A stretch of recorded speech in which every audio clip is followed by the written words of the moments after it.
మన ప్రభు అయిన యేసుక్రీస్తు పరిశుద్ధమైన నామంలో వీడియో ద్వారా వీక్షిస్తున్న విశ్వాసులకు, సంఘమునకు, సేవకులకు కృపయు సమాధానము దేవుని మందిరంలో ఉండి దేవుని యొద్దను మీకు కలుగునుగాక. ఆమేన్. ఈ ఉదయకాల వాక్య ధ్యానము కీర్తన గ్రంథము 63వ అధ్యాయము 6వ వచనమును ధ్యానం చేసుకున్నాం. కీర్తన గ్రంథము 63వ అధ్యాయం 6వ వచనం. కాగా నా జీవితకాలం అంతా నేను ఇలాగ నేను స్తుతించేదను, నీ నామమును బట్టి నా చేతులు ఎత్తేదను. దేవునికి చేయు స్తుతి మన జీవితకాలం అంతయు ఆయనను నమ్ముకున్న వారముగా, ఆయనను ఆశ్రయించే వారముగా మన జీవితకాలం అంతయు ఇలాగూ దేవునికి స్తుతులు చెల్లించాలని భక్తుడు రాస్తూ, ఎందుకు అంటే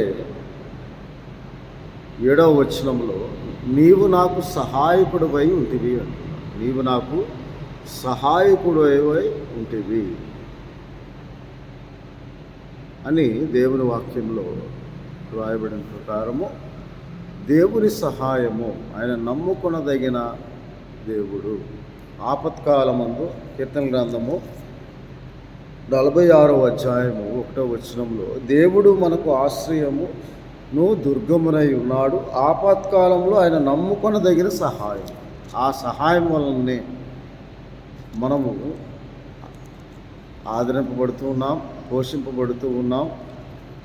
ఆ సహాయం వలననే మనము రక్షింపబడుతూ ఉన్నాం, కాపాడబడుతూ ఉన్నామని దేవునికి స్తుతి చెల్లించాలని దేవుని వాక్యంలో రాయబడి ఉంది. కాబట్టి మనము వేకువనే, అందుకే కీర్తన గ్రంథం 63వ అధ్యాయం 1వ వచనంలో మనము కళ్ళు తెరవగానే దేవా నా దేవుడవు నీవే, వేకువని నిన్ను వెతుకుదును, నీ బలము నీ ప్రభావం చూడవలనని నీ పరిశుద్ధాలయం నందు నేను ఎంతో ఆశతో నీ తట్టు కనిపెట్టుకొని ఉన్నాను.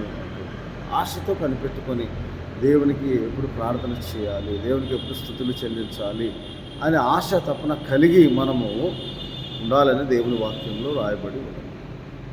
ఆ ఆశ తపన తృష్ణ దుప్పి నీటి వాగుల కొరకు ఆశపడినట్లు 42వ కీర్తన 1వ వచనంలో దేవ నా ప్రాణము నీ కొరకు ఆశపడుతుంది. ఎందుకనగా దుప్పి నీటి వాగుల కొరకు ఎలాగ ఆశపడుతుందంటే 2వ వచనంలో 63వ కీర్తన 2వ వచనంలో నీళ్లు లేక ఎండి ఉన్న దేశమందు నా ప్రాణము నీ కొరకు తృష్ణగొనుచున్నది, నీ మీది ఆశ చేత నిన్ను చూడవలన నా శరీరము కృషించు. దేవునికి స్తుతులు చెల్లించాలి, దేవునికి నేను కృతజ్ఞతాస్తుతులు చెల్లించాలని దేవుని వాక్యంలో రాయబడి ఉంది. అందుకే కీర్తన గ్రంథం 17వ అధ్యాయం 15వ వచనం నేనైతే నీతి గలవాడనే నీ ముఖ దర్శనం చేసేదను, నేను మేల్కొన్నప్పుడు నీ స్వరూప దర్శనంతో నా ఆశను తీర్చుకుంటాను. అందుకే నీళ్ళకి ఎండి ఉన్న ప్రాణము ఎలాగూ దేవుని కొరకు తృష్ణగొందు దుప్పి నీటి వాగుల కొరకు ఆయన మనం మేల్కొన్నప్పుడు ఆయన స్వరూప దర్శనంతో, అంటే ఆయన నామమును ఆత్మావేశంలో మనము దర్శనం చేసుకోవటానికి మనము ఆశ కలిగి ఉండాలని, వేకువనే లేచి దేవుని నామానికి స్తుతులు చెల్లించాలని, దేవుని కృతజ్ఞతాస్తుతులు చెల్లించుట అది ఆయనకి ఇష్టమైనది, ఇంపైనది అని దేవుని వాక్యంలో రాయబడింది. కీర్తన గ్రంథం 69వ అధ్యాయం 30వ వచనంలో దేవుని వెతుకు వారులారా 32వ వచనంలో మీ ప్రాణము తెప్పరిల్లునుగాక, ఎందుకనగా కీర్తనలతో 30వ వచనంలో నేను దేవుని నామం స్తుతించేదను, దేవాన్ని రక్షణ నన్ను ఉద్ధరించునుగాక, కృతజ్ఞతాస్తుతులతో నేను ఆయన గణపరిచేదను, అది యెహోవాకు ప్రీతికరం.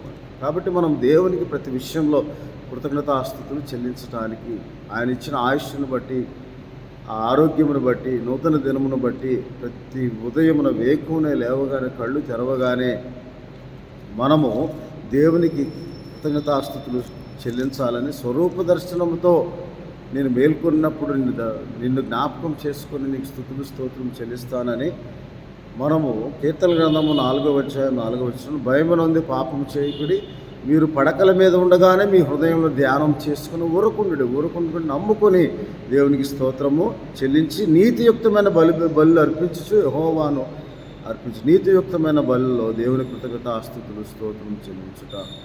ఇలాగ నా జీవితకాలం అంతా నేను స్తుతులు చెల్లిస్తానని కీర్తన గ్రంథం 4వ అధ్యాయంలో రాయబడిన ప్రకారం 8వ వచనంలో, యెహోవా నెమ్మదితో పండుకొని నేను నిద్రపోవుదును, నేను ఒంటరిగా ఉండును, నీవే నన్ను సురక్షితంగా నివసించుదువు, కాబట్టి నేను మేల్కొన్నప్పుడు నీ స్వరూప దర్శనముతో నిన్ను ఎదుర్కొంటాను అని. ఆ స్వరూప దర్శనముతో ఆయన ఎదుర్కోవటం అంటే దేవుని వాక్యంలో కీర్తనల గ్రంథము 88వ అధ్యాయంలో ఇలాగ దేవుని వాక్యంలో రాయబడి ఉంది. కీర్తనల గ్రంథము 88వ అధ్యాయంలో ఉదయమున 13వ వచనము, నా ప్రార్థన నిన్ను ఎదుర్కొంది. ఉదయమునే ఆయన్ను చేయు ప్రార్థనతో మనం ఎదుర్కోవాలి. ఆ ప్రార్థనలో ఏముండాలంటే కీర్తన గ్రంథం 103వ అధ్యాయంలో, నా ప్రాణమా యెహోవాను సన్నుతించుము, 1వ వచనము, నా అంతరంగమును సమస్తమా ఆయన పరిశుద్ధ నామము సన్నుతించుము, నా ప్రాణమా యెహోవాను సన్నుతించుము, ఆయన చేసిన ఉపకారములలో దేనిని మరువకుము అంటున్నాడు. దేనిని, ఆయన చేసిన ఉపకారములలో దేనిని మరువక మనం కృతజ్ఞతాస్తుతులు చెల్లించేవారుగా ఉండాలి. దేవుడు మన జీవితంలో చేసిన, చేయబోచున్న ప్రతి దానిని బట్టి దేవుని కృతజ్ఞతాస్తుతులు చెల్లించాలని, ఆ కృతజ్ఞతాస్తుతులు చెల్లించుటలో స్తుతియాగం అర్పించుట, స్తుతి చెల్లించుట, స్తుతికి కృతజ్ఞత జోడి చేసి కృతజ్ఞతాస్తుతులు మనం ఆయన ఇచ్చిన ఆరోగ్యం కొరకు, ఆయుష్ కొరకు, ప్రతి విషయంలో, అన్ని విషయంలో మనకు చేసిన సహాయమును బట్టి దేవునికి కృతజ్ఞతాస్తుతులు చెల్లించుటకు మనము ఉదయమున ప్రార్థనతో ఎదుర్కోవాలి. ఆ ఉదయమున మన ప్రార్థనతో ఎదుర్కొన్నప్పుడు కీర్తనల గ్రంథము 143వ అధ్యాయంలో కూడా అలాగే ప్రార్థన చేస్తూ ఉన్నాడు.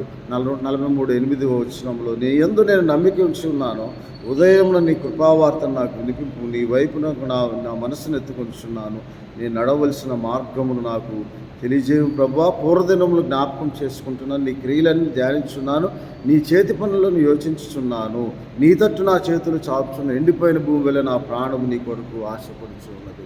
ఉదయం ఆయన కృతజ్ఞతాస్తుతులు స్తోత్రం చెల్లించాలని, ఆయనకి అంగీకారకృతమైన ప్రార్థన, ఆయన దృష్టికి అంగీకారంగా ఉన్నట్లుగా మనం అర్పించు ప్రతి అర్పణ ఆయనకు మహిమకరంగా ఉండాలని దేవుని వాక్యంలో రాయబడి, నీతియుక్తమైన బలులు అర్పించుట, కృతజ్ఞతాస్తుతులు చెల్లించుట అని దేవుని వాక్యంలో రాయబడి ఉన్నది. అందుకే కీర్తనల గ్రంథంలో దేవునికి మనం కృతజ్ఞతాస్తుతులు చెల్లించాలని, ఆ స్తుతి కీర్తనలన్నీ ఆ కృతజ్ఞతాస్తుతులను గూర్చి దేవునికి ఆయన విశ్వాస్యతను బట్టి, ఆయన చేయు ఆశ్చర్యకారులను బట్టి, ఆయన చేసిన ఆశ్చర్యకరమైన సహాయములను బట్టి మనం దేవుని కీర్తించి కృతజ్ఞతాస్తుతులు స్తోత్రములు చెల్లించుట మన మంచిదే అని 92వ కీర్తన 4వ వచనం, ఎందుకనగా యెహోవా నీ కార్యముల చేత నీవు నన్ను సంతోషపరుచున్నావు, నీ చేతి పనుల బట్టి నేను ఉత్సహించుచున్నాను, యెహోవా నీ కార్యములు ఎంత దొడ్డవి, నీ ఆలోచన అతి గంభీరములు అని.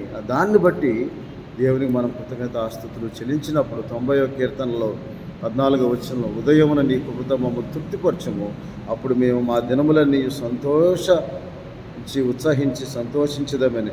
ఆ ఉత్సాహము, సంతోషముతో స్తుతి అర్పించుటయే దేవుని కృతజ్ఞతాస్తుతులు స్తోత్రములు చెల్లించుట. ఎందుకనగా ఆయన నామముకు తగిన మహిమ చెల్లించుట కృతజ్ఞతాస్తుతి. 96వ కీర్తనలో 7వ వచనంలో, జనముల కుటుంబములారా యెహోవాకు చెల్లించుడి, మహిమా బలములు యెహోవాకు చెల్లించుడి, యెహోవా నామముకు తగిన మహిమ ఆయనకు చెల్లించుడి, నైవేద్యములు తీసుకొని ఆయన ఆవరణముకు రండి, పరిశుద్ధ అలంకారం ధరించుకుని యెహోవాకు నమస్కారము చేయుడి, ఆయన నామమును స్తుతించుడి, కీర్తించుడి, గణపరచుడి, ఆయన కృతజ్ఞతాస్తుతులు చెల్లించుడి అని దేవుని వాక్యంలో రాయబడిన ప్రకారం మనం మన జీవితంలో దేవుడు చేసిన ప్రతి మేలుని, ఉపకారము మరొక కృతజ్ఞతాస్తుతులు చెల్లించుట అది మంచిది అని దేవుని వాక్యంలో సెలవిచ్చిన ప్రకారం మనమందరము ఉదయమున వేకువనే దేవుని నామం ధ్యానించుకుంటూ, ఆయన చేసిన ప్రతి మేలుకి, ఉపకారములకి, ఆయన చేసిన ఆశ్చర్యకరమైన సహాయమును బట్టి, ఆశ్చర్యకారులను బట్టి, ఆయన మేలులను బట్టి మనం కృతజ్ఞతాస్తుతులు స్తోత్రములు చెల్లించి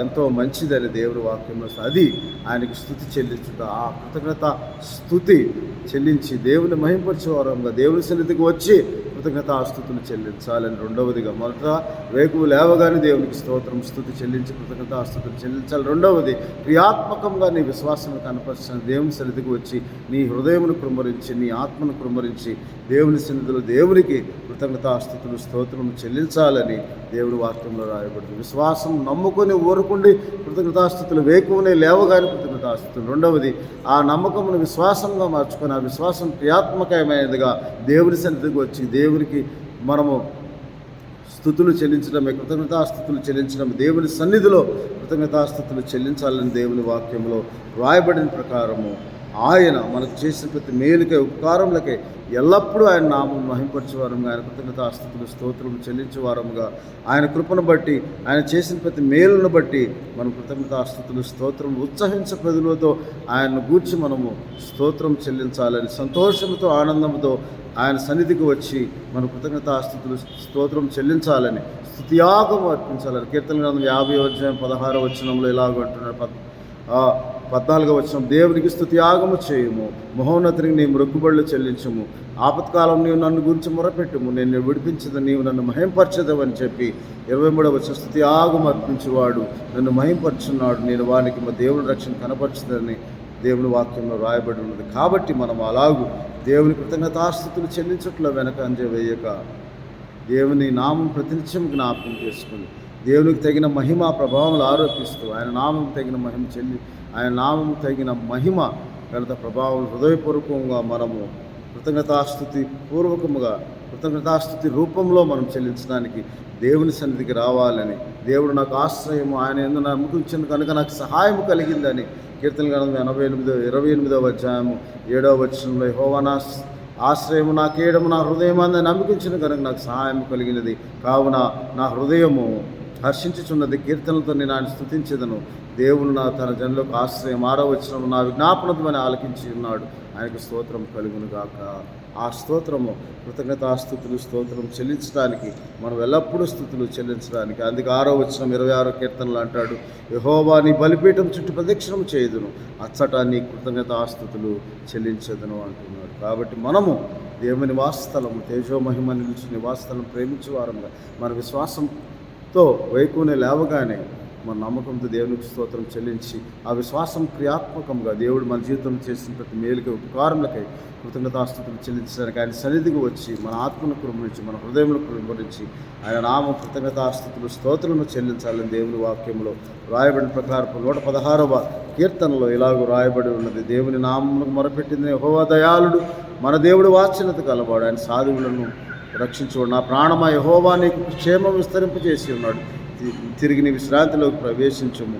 12వ వచనంలో, యెహోవా నాకు చేసిన ఉపకారం బట్టి నేను ఆయనకి ఏమి చెల్లించేదను, రక్షణ పాత్రను చేతపుచ్చుకొని యెహోవా నామమును ప్రార్థన చేసేదను, యెహోవాకు నా మొక్కుబడులు చెల్లించేదను, ఆయన ప్రజలందరూ ఎదుట చెల్లించేదను, యెహోవా నేను నిజంగా నీ సేవకుడని చెప్పి 17వ వచనంలో, నేను నీ కృతజ్ఞత అర్పణ అర్పించేదను, యెహోవా నామమును ప్రార్థన ఆయన ప్రజలందరూ ఎదుట ఆయన మందిర ఆవరణంలో నా మొక్కుబడులు నేను చెల్లించేదను. యెహోవాను స్తుతించుడి, ఎందుకనగా ఆయన కృప మనలో హెచ్చుగా ఉన్నది, ఆయన నామమునకు నిరంతరము కృతజ్ఞతాస్తుతులు చెల్లించుడి. 118వ కీర్తనలో, యెహోవాను స్తుతించుడి, యెహోవా దయాళుడు, ఆయన కృప నిరంతరం నిల్చును, ఆయన కృతజ్ఞతాస్తుతులు చెల్లించుడి. 4వ వచనంలో, ఆయన కృప నిరంతరం నిల్చుని యెహోవా యందు భయభక్తులు గలవారు అందురుగాక అని చెప్పి మనము ఆయన స్తోత్రం చెల్లించు కృతజ్ఞతాస్తుతులు చెల్లించాలని, ఆయన చేసిన ప్రతి మేలుకి ఉపకారములకే దేవుని సన్నిధికి వచ్చి దేవుని సన్నిధిలో ప్రార్థించుకొని పొందుకున్న దాన్ని బట్టి మనం పొందుకున్న తర్వాత దేవుని సన్నిధికి తిరిగి వచ్చి చెల్లించే స్థుతియే కృతజ్ఞతాస్తుతి. అది రక్షణ పాత్రను చేతపుచ్చుకొని ఆయన నామమును ప్రార్థించి ఆయనకి స్తోత్రం చెల్లించి మనము అర్పించే ప్రతి అర్పణ దేవునికి మహిమకరంగా ఉండాలని, అది హృదయ సంబంధమైనది, ఆత్మ సంబంధమైనది, పూర్ణ హృదయంతో, పూర్ణ ఆత్మతో, పూర్ణ బలంతో, పూర్ణ శక్తి దేవునికి మన కృతజ్ఞతాస్తుతులు చెల్లించాలని దేవుడు ఉదయకాల సమయంలో మాట్లాడుతున్నట్టు కృతజ్ఞతాస్తుతి చెల్లించు ఆత్మ దేవుడు మీకు దయచేసి మిమ్మల్ని కరుణించునుగాక, దేవుడు మిమ్మల్ని దీవించునుగాక. ఆమె ప్రార్థన చేసుకున్నాం. పరిశుద్ధుడవును మహోన్నతుడైన తండ్రి మీకు స్తోత్రాలు. అవును తండ్రి, కృతజ్ఞతాస్తుతులు చెల్లించటకు మేము పొందుకున్న దాన్ని బట్టి వేకువనే లేచి మీరు అనుగ్రహించిన ఆయుష్ని బట్టి స్తోత్రం చెల్లించటకు, మా విశ్వాసంతో నమ్ముకొని ప్రభువా మీకు స్తోత్రం చెల్లించటకు, మీరు మాకు ఇచ్చిన నూతన దేవుని బట్టి ఆయుష్ని బట్టి మీ గడిచిన కాలంలో మీరు చేసిన ప్రతి మేలుకై ఉపకారములకై కృతజ్ఞతాస్తుతులు చెల్లించినట్టు క్రియాత్మకంగా మా విశ్వాసం మీ సన్నిధికి నడిపించి మీ సన్నిధికి వచ్చి మీ సన్నిధిలో మోకరెళ్ళి మా హృదయంలో కృపరించి మీ కృతజ్ఞతాస్తుతులు చెల్లించినట్లు గల ఆత్మ సహాయం దయచేయమని ప్రభువా నా ప్రాణమై యెహోవాను సన్నిధించము, ఆయన నా అంతరంగంలో సమస్తమైన పరిశుద్ధ నామమును సన్నిధించము. ఆయన చేసిన ఉపకారముల్లో మీరు చేసిన ప్రతి మేలును మేము మరొక ప్రభువా ప్రార్థనతో మీ నామం స్తుతులు స్తోత్రం చెల్లించినట్లుగా మీ మందిరంలోనికి వచ్చి మీ నామం మహింపరిచినట్లుగా ఆత్మ నడిపిన ప్రతి ఒక్కరికి దయచేసి ప్రతి కుటుంబాన్ని మీరు జ్ఞాపకం చేసుకుని దీవించమని, ప్రతి ఒక్కరికి ప్రభువా వారి స్తుతుల ద్వారా వచ్చే ప్రతి దీవెనను ఆశీర్వాదం మీ మందిరంలో అనుగ్రహించమని యేసుక్రీస్తు ప్రభు వారి పరిశుద్ధమైన నామం ప్రార్థిస్తున్నాం తండ్రి. ఆమేన్. మన తండ్రి అయిన దేవుని ప్రేమ, ప్రభువును రక్షకుడైన యేసుక్రీస్తు వారి కృప, పరిశుద్ధాత్మనిచ్చే ఆదరణ, అన్యోన్య సహవాసం, కృతజ్ఞతాస్తుతి పూర్వకంగా మీరు అర్పించే అర్పణ ద్వారా దేవుడు మీ హృదయములను స్థిరపరిచి మిమ్మలను పరలోకపు ఆశీర్వాదంతో, ఆత్మ సంబంధం ప్రతి ఆశీర్వాదంతో మీ కుటుంబములను మీ బిడ్డలను ఆశీర్వదించి దీవించి కాపాడి సంరక్షించును గాక. ఆమేన్. దేవుడు మిమ్మల్ని దీవించును గాక. ఆమేన్.